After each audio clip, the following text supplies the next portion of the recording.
오늘의 말씀은 예수님께서 성전에서 가르치실 때 일어났던 일입니다.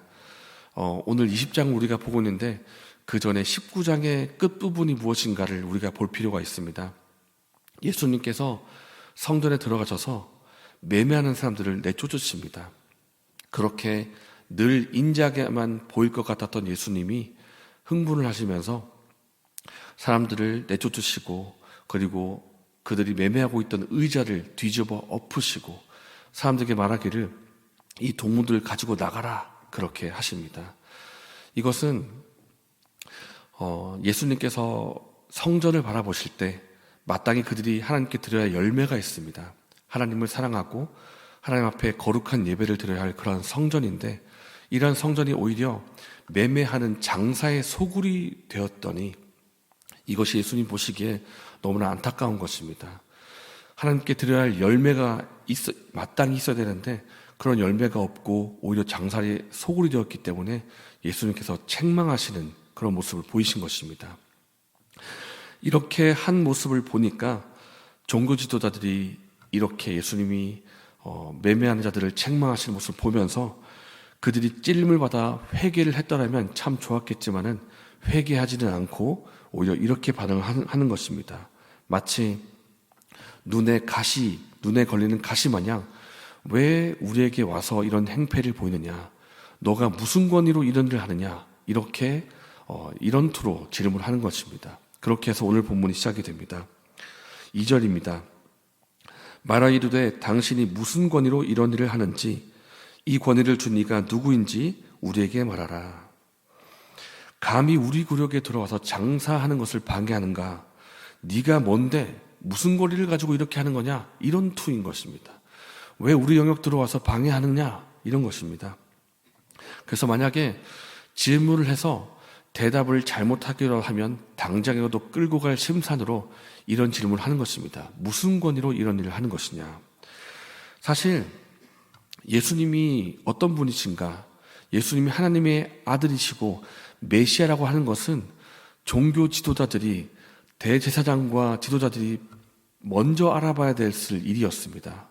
하나님을 가장 사랑해야 됐고 하나님 말씀대로 순종해야 되는 사람들이 바로 이들인데, 사실 이들의 관심이 말씀에 가 있지 않고 하나님에게 가 있지 않고 오직 이 성전에서 장사하고 돈 버는 것에만 관심이 있기 때문에 예수님이 누구신지를 깨닫지를 못하고 이런 질문을 하는 것입니다.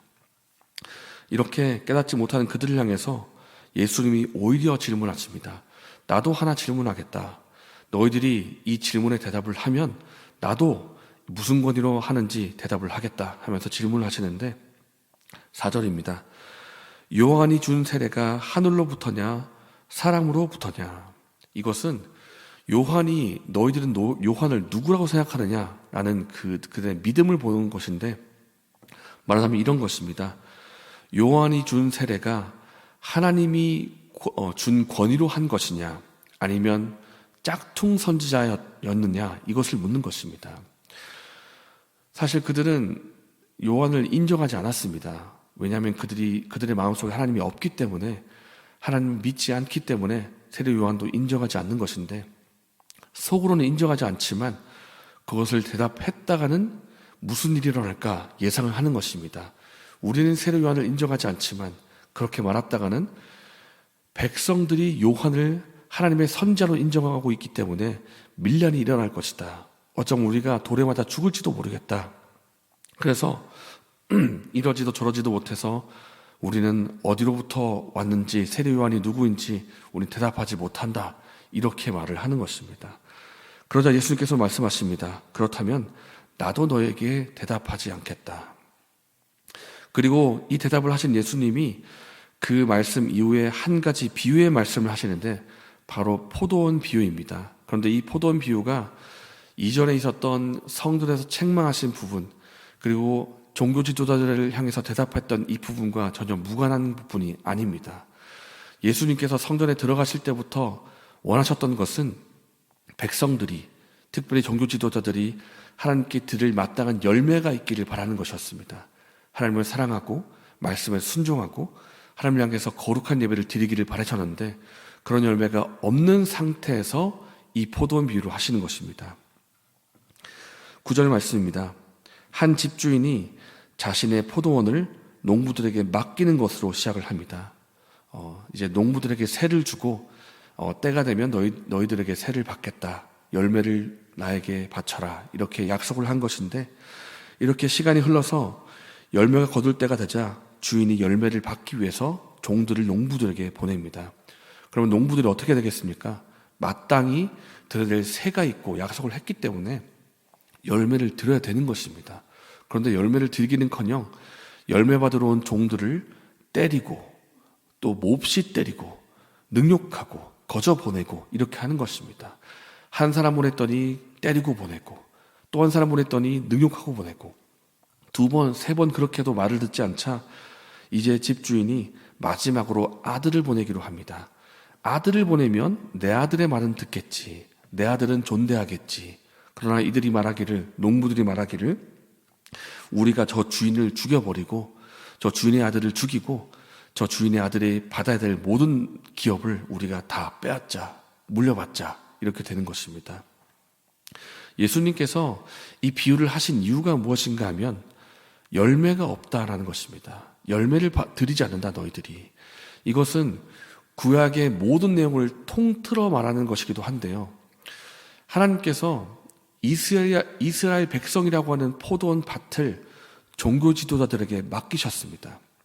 그렇다면 종교 지도자들이 마땅히 해야 될 것은 백성들을 잘 가꾸어 가지고 그들이 하나님을 사랑하게 하고 또 그들 속에서 하나님께 드릴 마땅한 열매가 나올 수 있도록 돕는 일을 해야만 했습니다. 농부들이기 때문에.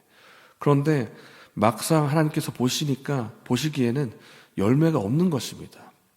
하나님을 사랑하지도 않고 하나님 말씀에 순종하지도 않고 하나님을 향한 거룩한 예배를 드리지도 않고 오히려 죄 가운데 빠져 있고 하나님에게는 관심이 없고 돈을 긁어 모으는 데만 혈안이 되어 있는 그 종교 지도자들을 보시기에 너무나 책망을 해야 되는 모습이 보이는 것입니다. 그렇기 때문에 하나님께서 책망하시기 위해서 선지자들을 보내셨습니다. 이사야, 예레미야, 쟁쟁한 선지자들, 하나님 말씀을 선포하고 회개를 촉구하는 선지자들을 보냈습니다. 이들이 바로 종들과도 같은 것입니다. 농부가 열매를 거두기 위해서 종들을 보냈는데, 회개를 촉구하고 열매를 다시 맺을 수 있도록 종들을 보냈는데 때리고 몹시 때리고 능욕하고 심지어 죽이고 이렇게 하는 것입니다. 그래서 이 구약의 모든 내용을 통틀면 무엇입니까? 하나님께서 이스라엘 백성을 종교 지도자들에게 맡기시고 열매를 기대하셨건만 열매가 전혀 나오지 않는다, 이것입니다. 이것이 오늘 본문의 전체 맥락과도 같은 것입니다. 그래서 하나님께서 마지막으로 아들을, 예수 그리스도를 보내시는 것입니다. 이것은 비유이지만 그 다음에 일어날 일이기도 한데 어떻게 합니까? 죽여버리는 것입니다. 끝까지 말씀을 듣지 않고 거부하고 죽이는 것입니다. 그러니까 이스라엘 백성들과 종교 지도자들은 하나님 말씀을 듣지 않습니다. 회개하지 않습니다. 열매를 보이지도 않습니다. 그리고 아들마저 죽여버립니다. 이것이 그 당시에는 대제사장들과 종교 지도자들을 향한 책망의 말씀이기도 했지만 오늘 우리를 향한 말씀으로도 우리는 경고를 받아야 됩니다. 왜냐하면 오늘 우리가 말씀을 어떻게 받는가에 따라서 이와 비슷한 일이 일어날 수가 있기 때문입니다. 오늘도 하나님께서는 말씀하십니다. 설교자를 통해서, 목사님을 통해서 말씀을 하실 때 우리가 그 말씀을 어떻게 받는가 하는 것입니다. 어떤 말씀은 우리가 듣기에 참 기분 좋은 말씀이 주어질 때가 있습니다. 여러분을 축복합니다. 하나님께서 여러분을 사랑하십니다. 하나님께서 여러분에게 복을 주십니다. 얼마나 듣기 좋습니까? 아멘 하면서 기쁨으로 받다가도 어떤 말씀은 교훈을 하는 것과 내용도 있고 책망하는 말씀도 주어질 수가 있습니다. 왜냐하면 하나님 말씀의 목적은 우리로 하여금 교훈하고 책망하고 바르게 하고 의로 교육하는 말씀을 주시기 때문에 어쩌면 책망의 말씀도 주어질 수가 있는데 죄를 지적하거나 죄를 책망하는 말씀을 들으면 듣기 싫은 것입니다. 이 말씀 참 듣기 싫다. 왜 내 마음에 불편한 말씀을 주느냐. 그리고 또 우리가 말씀을 드리려 하는 것이 아니라 판단할 때도 있습니다. 참 설교 참 잘한다. 목소리 참 좋다. 어떤 때는 왜 이렇게 설교가 기냐? 아, 참 지겹다. 왜 이렇게 설교가 짧으냐? 이렇게 판단하면서 그 말씀을 받으려고 하는 것이 아니라 자꾸 판단을 하는 것입니다. 그러면서 설교를, 말씀을 마음의 중심에 두려고 가기보다는 튕겨낼 때도 있는 것입니다. 아, 이 말씀 듣기 싫다. 나는 싫다. 이러면서. 그래서 한 목사님께서 이런 말씀 하신 적이 있습니다. 예수님은 오늘도 고난을 받고 계신다. 이렇게 말씀하셨습니다. 왜 고난을 받고 계시는가? 예수님은 바로 우리 때문에 지금도 고난을 받고 계십니다. 우리가 오늘날 말씀을 받지 않고 말씀을 순종하지 않기 때문에 바로 우리 때문에 지금도 고난을 받고 계십니다. 이런 말씀을 하신 적이 있었는데, 그래서 우리 스스로에게 한번 질문해 보면 좋겠습니다. 오늘날 저와 여러분은 말씀을 어떠한 태도로 받고 계십니까?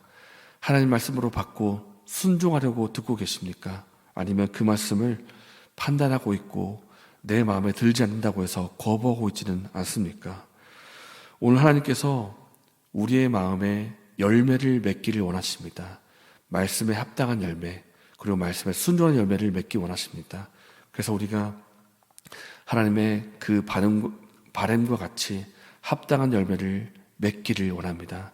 말씀을 받고 아멘으로 받아들이고 순종해서 하나님을 향한 거룩한 열매를 드릴 수 있는 은혜가 저 여러분에게 있기를 예수님의 이름으로 축복합니다. 이 시간 우리가 말씀을 생각하면서 기도하면 좋겠습니다. 하나님께서 오늘날 주시는 말씀을 믿음으로 받게 해주시고 열매 맺는 우리가 되게 해달라고 기도하면 좋겠습니다. 혹 우리 마음 가운데 굳은 마음이 있다면 그 마음을 제하여 주시옵소서. 이제는 부드러운 마음을 주시고 옥토와 같은 마음이 되게 하여 주셔서 말씀을 잘 받고 기쁨으로 열매를 맺는 우리가 되게 해달라고 기도하면 좋겠습니다. 이렇게 기도하시고 개인적인 제목으로 기도하신 후에 자유롭게 돌아가시겠습니다.